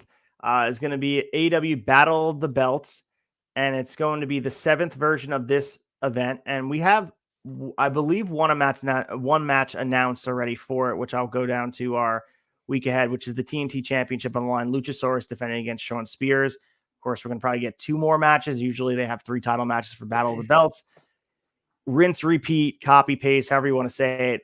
Make this feel important and make us tune in. It's going to be after Collision. It's going to be taking place at the Calgary Stampede Saddledome in Calgary, Alberta, Canada. The crowd alone, the history of Calgary professional wrestling is enough to kind of get you tuned up, and their crowd's going to be there, but they have to give you a reason to watch. I'm not sure it's Luchasaurus versus Shawn Spears is going to bring people to tune in on a day that's busy with wrestling, obviously, with Slammiversary and also TRIPLEMANIA happen. So they got to do better than that first match they announced. Yeah, I will say they have an opportunity to kind of rebrand as far as importance here, because you're getting the lead in of Collision, which has felt pretty big. I know Collision's card next week looks pretty good, or this coming week, I should say, looks pretty good. And I will say, I'm just judging from afar, the TNT Luchasaurus Shawn Spears match leaves a little bit to be desired, but when you see, I think they did a good hype promo on Collision, this past Collision, to build that. It looks like Spears is trying to tap back into that guy who gave the unprotected chair shot to Cody Rhodes. They had a nice little vignette to build it. It made the match feel a little more important than I thought I would think of it. So we'll see how they fill out the rest of the card, though. I'm very critical of the way they handle Battle of the Belts, but we'll see how it goes. Absolutely. And we have another event that took place. We have MLW Never Say Never. I'll let you take the lead on this, but dude, this was quick shout big. out to a lot of this roster, man. There's a lot of good stuff here between the Anawali family and Jacob Fatu and Kevin Blackwood. I mean, I'll let you take the lead, but this was, I was impressed with the roster alone. Yeah, big event. Jacob Fatu beat Tankman for the National Openweight Championship. He praised Tankman after the match. We had the World Featherweight Championship, the MLW World Featherweight Championship against the WXW Championship, and that had Delmi Exo defeating Ava Everett. Tracy Williams beat Timothy Thatcher due to a ref stoppage. Kevin Blackwood, who we've seen on AEW Dark, we've seen him in GCW. See him September at Remarkable Wrestling against Desmond Cole for the Remarkable Championship. He's part of those Buffalo boys, Blade, Butcher, all of those guys up there. Daniel Garcia. He was selected in the MLW Open Draft. We had Mance Warner in the country whipping match, taking out Sam Adonis. The MSL announced that World Titan Federation drafts Matt Cardona. So Matt Cardona enters the fold of MLW, the hottest free agent in indie wrestling is what he's calling himself. And we had the calling, Akira and Ricky Shane Page, former GCW alum, defeating the Samoan SWAT team. Also former GCW guys we've seen in Juicy Fanois and Lance Anawahi. And Don King was revealed as the backer of the Bome Fight Club and Bumaye Fight Club.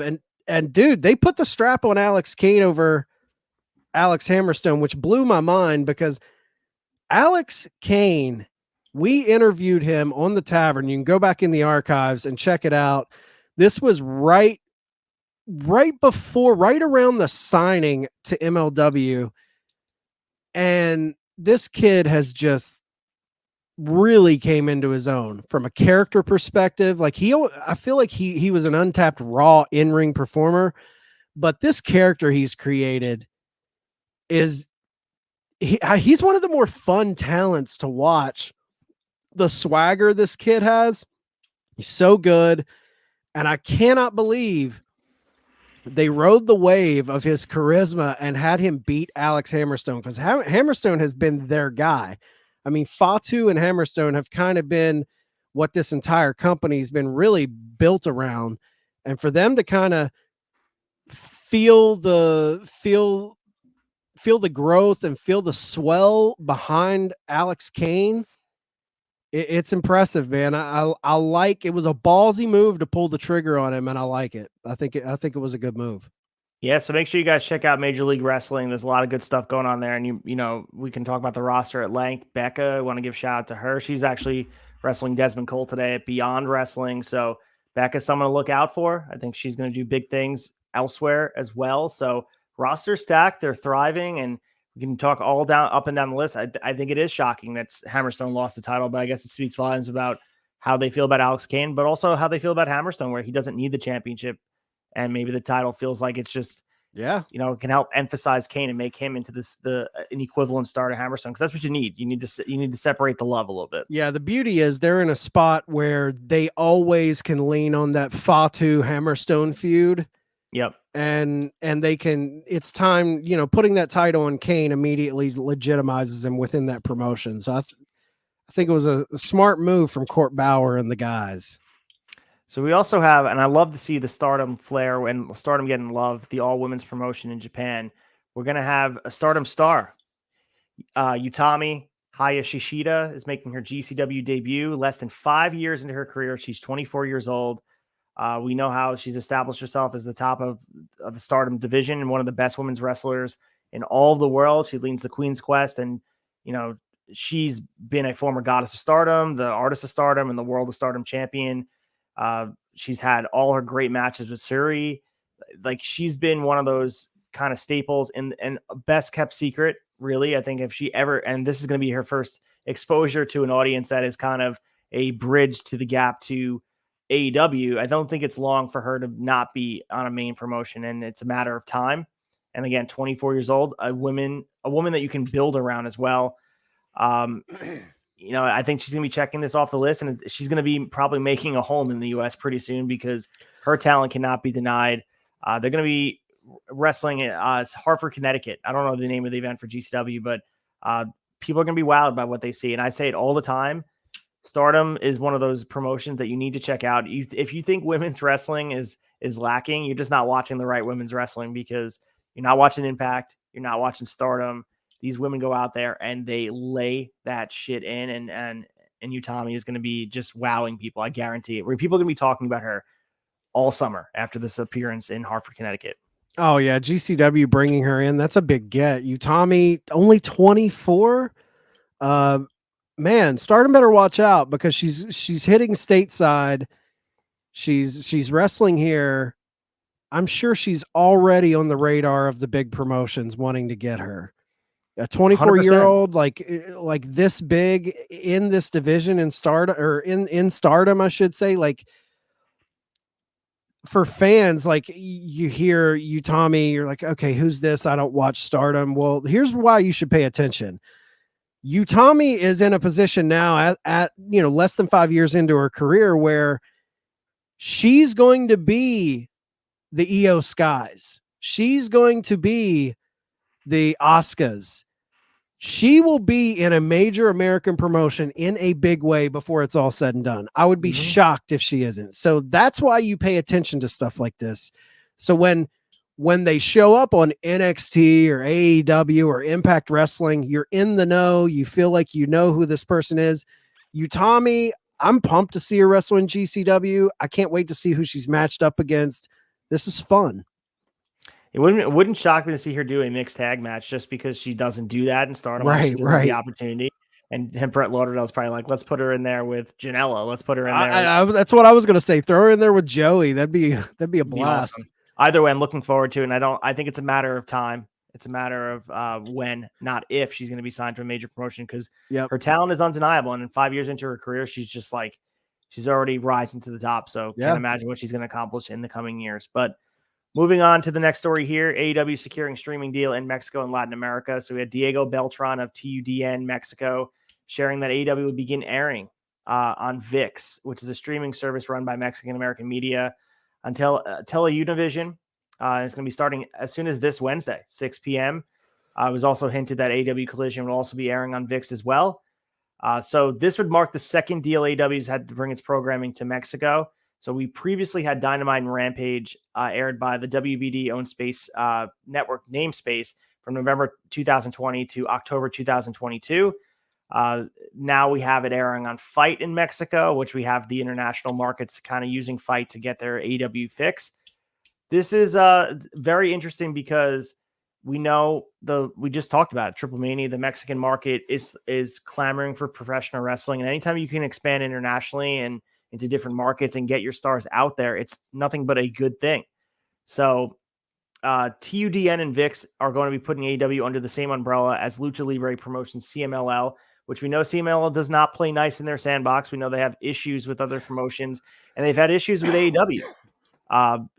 Because AAA has a working relationship with AEW, and we had that issue at Forbidden Door, if you guys remember, with Pentagon Jr. and Ray Phoenix. They were not allowed to work Forbidden Door because there was New Japan Pro Wrestling talent there, and there was also AAA talent there as well. So they want to make sure that they are kind of keeping their nose out of it. So CMLL and AAA hate each other. Yeah, so I was going to say, you could do an entire episode breakdown on the history of CMLL, AAA, New Japan, all of the beef and fallout between all of those companies. It's odd because AEW works hand in hand with AAA. We see the Vikingos. A lot of those guys come over. Omega's headlining TRIPLEMANIA, and now they're going under the same umbrella of CMLL. And with the bad blood between CMLL and AAA, I wonder if Tony Khan has to reach out and be like, "Hey, man, this has nothing to do with our partnership. But this is good in the grand scheme. It makes it easier for Mexican fans to be able to watch Dynamite. I'm sure they're going to roll Collision into that too. So this is good for wrestling. This is good for wrestling fans internationally. Yeah, Dynamite and Rampage, they were able to watch on Fight, but Collision hasn't had a home yet. So we've heard other markets have the same feeling of like, when are we going to get Collision? So at least this market for Mexico and Latin America, they're going to be getting Collision too, because that's the big piece too. We keep people talking and going crazy over the ratings and saying how poor they are and we'll wait to see what happened on Saturday with the big draw of Samoa Joe, but and CM Punk. But I think a big piece of this is like just getting people out there and working those deals because Collision's still new. Right. So speaking of AEW, we have an updated ticket update of Wembley Stadium for All In. Right now, according to WrestleTix on Twitter, 74,888 tickets have been sold. We have about 13,000 available, and they're set up currently for 87,825. So we're sitting here, no card announced, no matches, no build, nothing like that. Just they know the doors are opening and they're having a show. So I ask you, Chad, do you feel like they're going to hit that mark of just shy of 88,000, 87,825? Do you think they can get there? I think they will. I think once this card is announced with the right matches, I feel like you could get at least 10,000 more seats, probably. And I think travel, maybe not even in London. I think there are going to be people that want to travel if a big match is announced. I think they have, 90% shot of doing it, depending on if they just completely screw the pooch and make terrible matchups. But I can't see them not pulling out all the stops for their first stadium show. So yeah, I think they're going to, if not sell it out, come very, very close.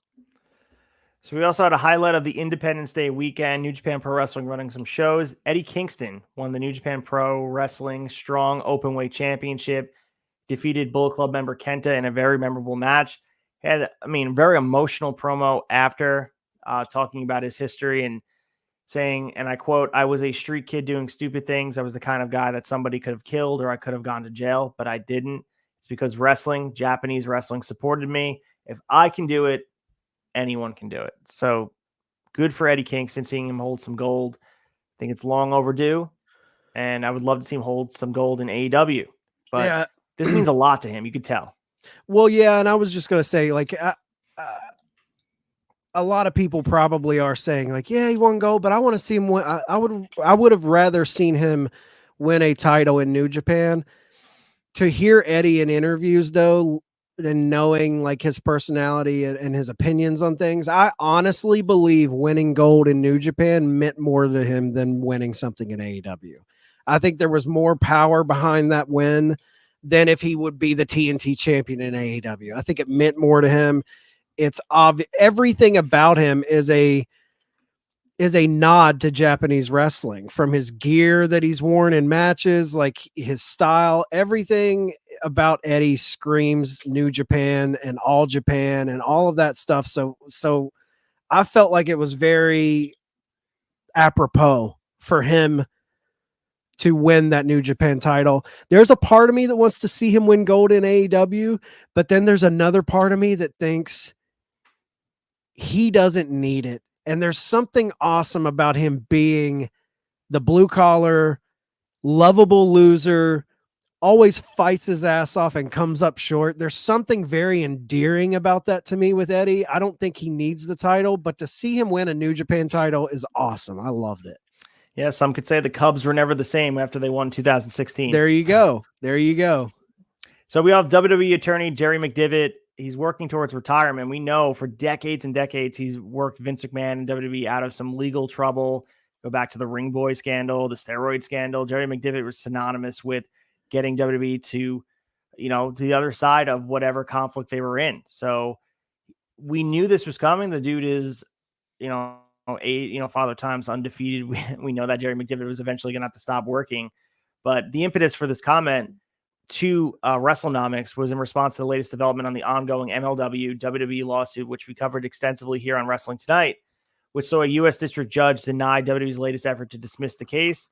PW Insider also followed up saying that WWE asked for an extension due to seeking new legal counsel for the case. So that means Jerry McDevitt is going to be on the out soon and not going to be kind of seeing the end of this MLW WWE thing. Maybe we won't ever see the end of it because it's going to continue indefinitely. But this is big news because Jerry McDevitt was a valuable asset in some very troubling times that could have put the company under. Really, true. People don't understand if you weren't following wrestling at the time with the steroid scandal and even the Ring Boy stuff is do your own research on it, guys. But Jerry McDevitt is a guy who found ways to get WWE through the other side and get them out of trouble. And maybe they find a replacement. Someone's being sort of groomed to be the successor for him, but the impact he's had on the wrestling business indirectly has been extensive. And a lot of people don't even know his name, but he's someone who kept WWE afloat in times that they probably would have sank to the bottom of the ocean.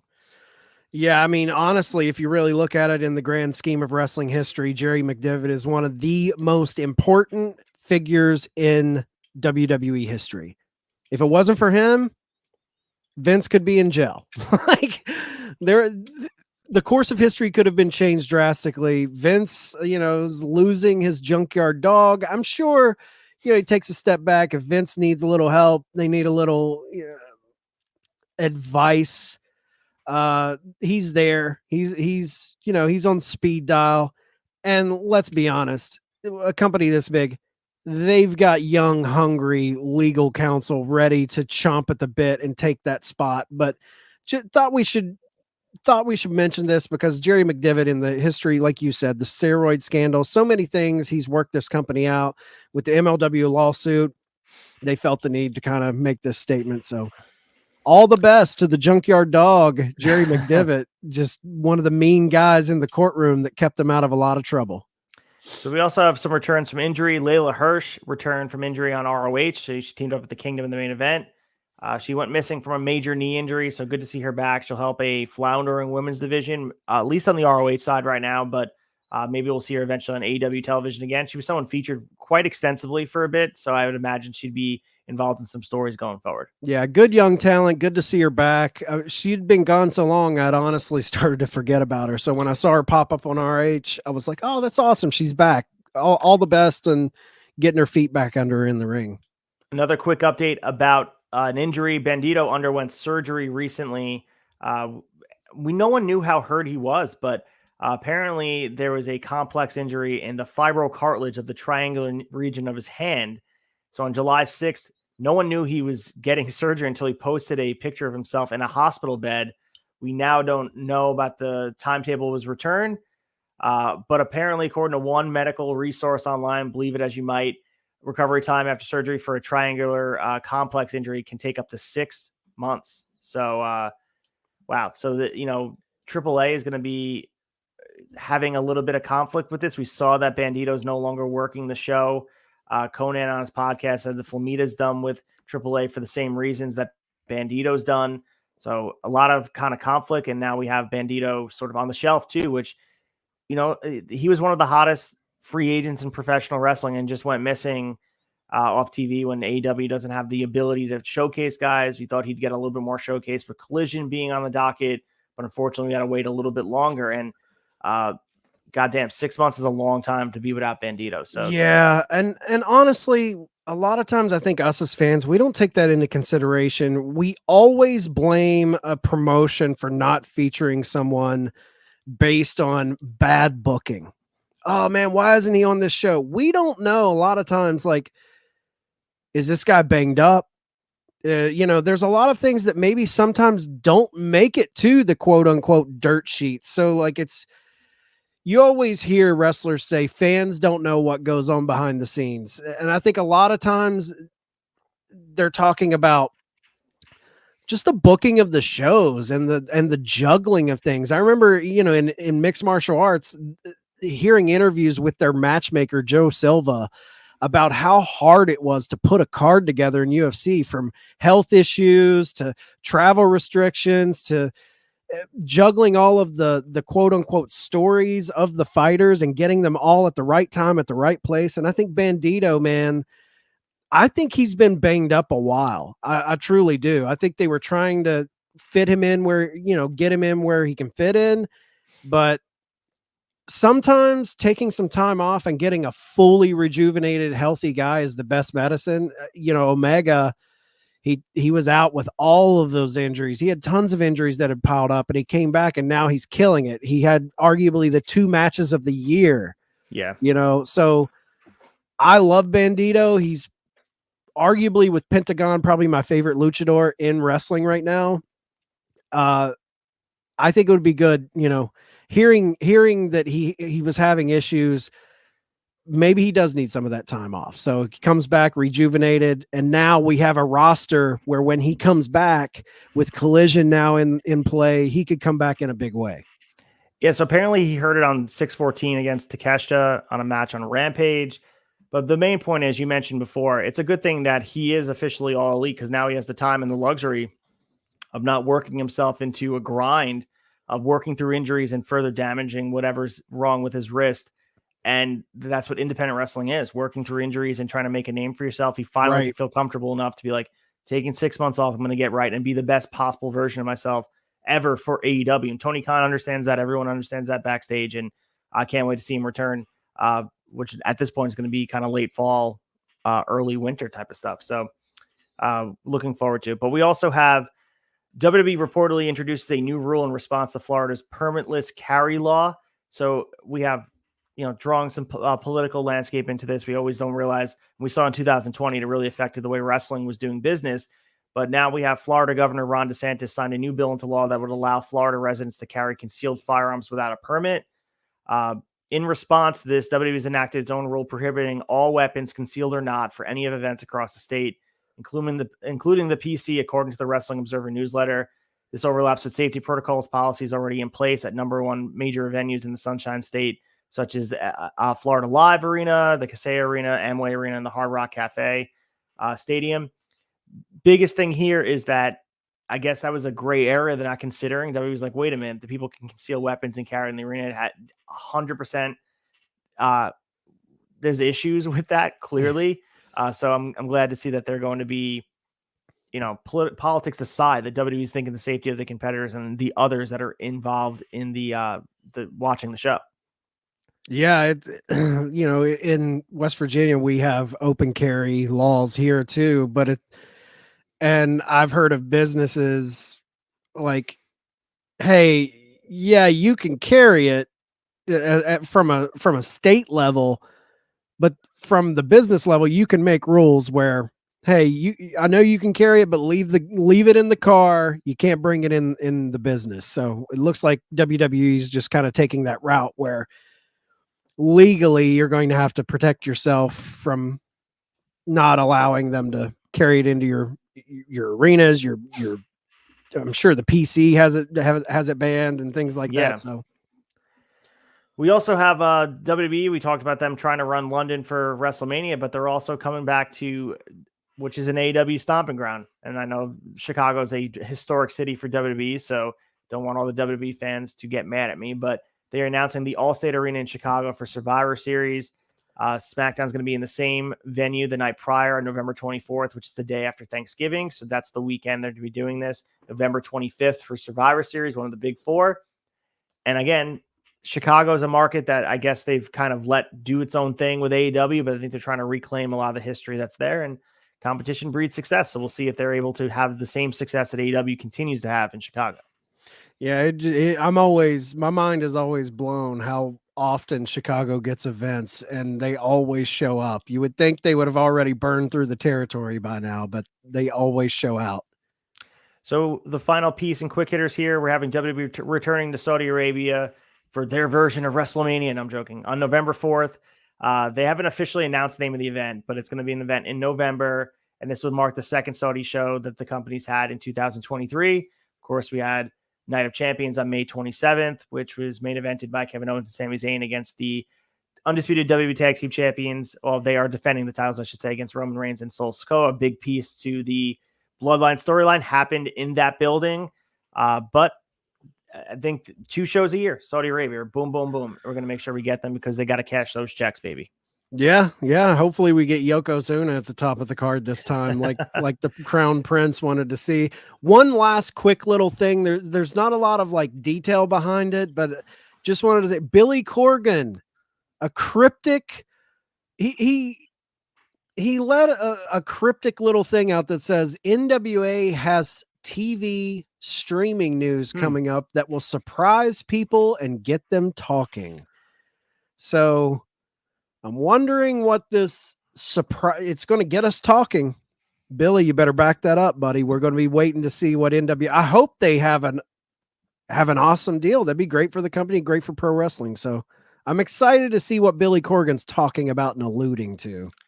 Yeah, I mean, I'm seeing what you put in here. He appeared on the Good Karma Wrestling podcast to talk about it. And I like to see Billy Corgan's talking about other things instead of just being kind of divisive towards fans about what they feel pro wrestling is and getting their product out there. Because I think a big piece of NWA is exposure right now and make sure people have access to and make people at this point need to watch your product, because at some point there's so much wrestling on the table as we continue to talk week after week. You have to give people a reason to tune in, and maybe a streaming service puts more emphasis on the in-ring product they're doing, because there was one point they were thriving. They were creating stars. Yeah. So I'm hoping they get back to that point. Well, they need it. They need a better deal. So if he thinks we're going to be surprised and talking about it, I'm excited to get his perceived. What's going to get us talking, Billy? Where are you going? Where's NWA going? I'm interested. Drop the title, Tyrus. Let's move to Dave's Raves.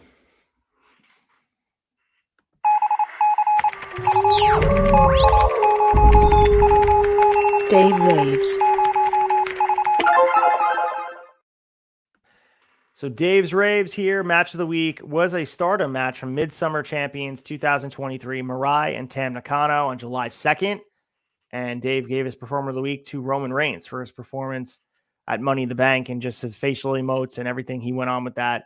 The other thing he covered extensively in the newsletter was the exact conversation we had in Big Story number 2, which is the London Mania.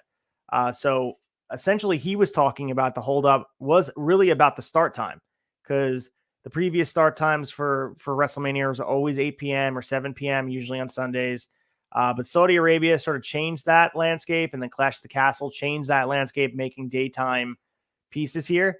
But he also said the key for them is a 2-day WrestleMania at Wembley would sell out, would likely break the company's real attendance and gate record twice, and would outdo the AEW record that would be set. In theory, the earliest crowd that this could happen is in 2025.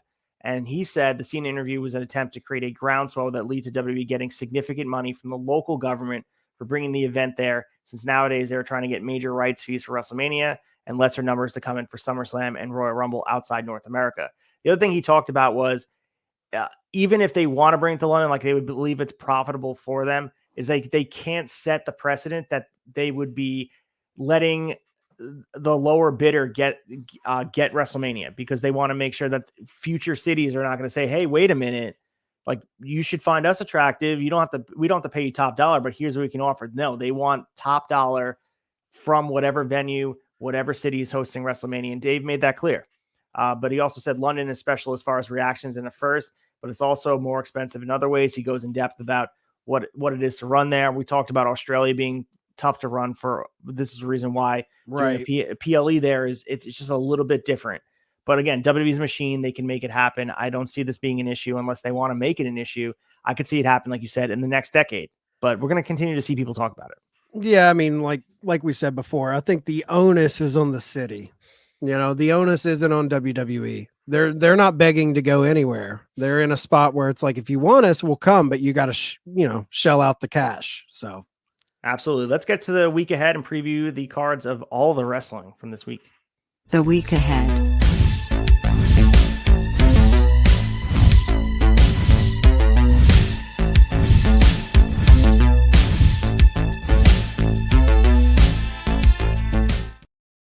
All right, so starting today, Monday, July 10th, we have a stacked card for Raw, a no DQ match headlining with The Miz and Tommaso Ciampa, Becky Lynch against Zoe Stark. We get Logan Paul and Ricochet continuing their feud that will culminate at SummerSlam. Drew McIntyre and Matt Riddle teaming up against Imperium. We get Cody Rhodes in a Brock Lesnar segment. And just added hot off the docket here, Maxine Dupree's Alpha Academy graduation ceremony. So I like that they're announcing stuff for Raw. That's a big thing for me. yeah, it was reported that they're trying to announce things to keep Vince from changing things. So, yeah, I wonder who's responsible for that. right. Jerry McDivitt. We have NXT on Tuesday, Finn Balor appearing. We get Bronco Nima and Lucian Price. We also get Joe Coffey versus Stax, which is a freedom or trial match. Tiffany Stratton versus Ivy Nile, and Andre Chase and Duke Hudson versus Drew Gulak and Charlie Dempsey. So interesting stuff on the docket here for NXT. Finn Balor kind of being the latest WWE guy to be appearing on the main roster over to NXT, which is good for them. We see Baron Corbin is officially an NXT member. Maybe they're finding homes for people there and having, popping a rating on a Tuesday. I think they need it. I think they need, Baron Corbin type guys coming down there to flesh out and help some of the younger talent. It's very green in some of those matches. It's difficult to watch and suspend disbelief. I think we're in the middle of seeing the rise of Tiffany Stratton, though. I think she's going to be a big deal on the main roster at some point. And so tuning in just to see Stratton's rise is good. On Wednesday for Dynamite, we have a big card here, and we've talked about it. They've been talking about this match for a while. Nick Wayne versus Swerve Strickland is going to be Nick Wayne's debut, officially All Elite. He was All Elite 2 years ago, but now he's finally 18, graduated, and ready to go. But we have some good stuff here for Nick Wayne. I'm looking forward to seeing his exposure on the roster. We have some other good matches. Chris Jericho and Commander. We get the semifinal, the women's side of the Owen Hart Foundation tournament, Ruby Soho versus Sky Blue.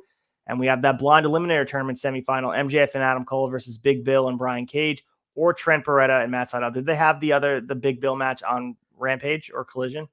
No, the Big Bill wasn't on there, but I guess they had it on Rampage, I believe. And I'm pretty sure it's Big Bill and Brian Cage taking. Yeah, it is. Big Bill and Brian Cage went over, so it's going to be MJF Adam Cole against Big Bill Brian Cage. And honestly, that's a fun matchup. Yeah. Two big behemoths. I can't wait to see how they put MJF and Adam Cole over, because I think we're going to see them versus FTR at some point.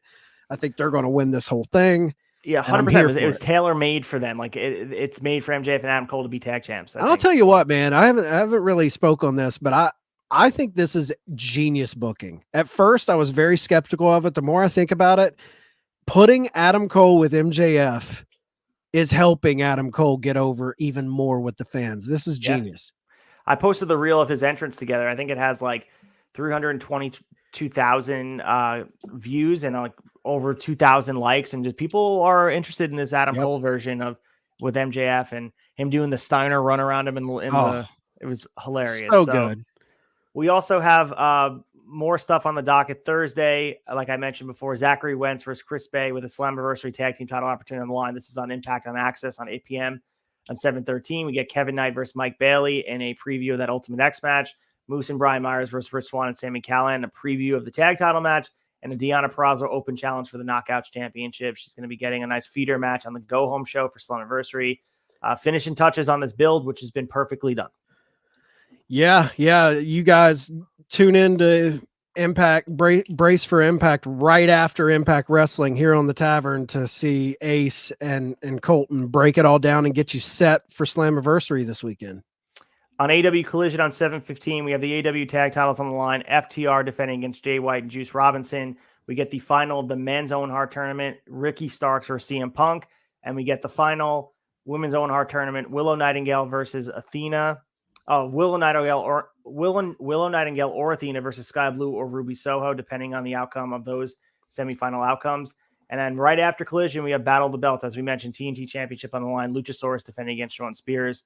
So, man, back-to-back wrestling on that night, and not to mention Slammiversary, not to mention TRIPLEMANIA. So a lot of wrestling on the docket for you.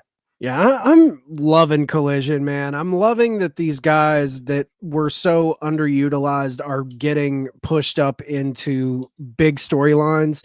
Miro teased that he's about to enter a great war against someone everyone's been waiting for. I wonder who he's alluding to. I think Miro's on the verge of a big feud with someone. I'm just interested to see who it's going to be. So they're building stuff on Collision. It's a great show.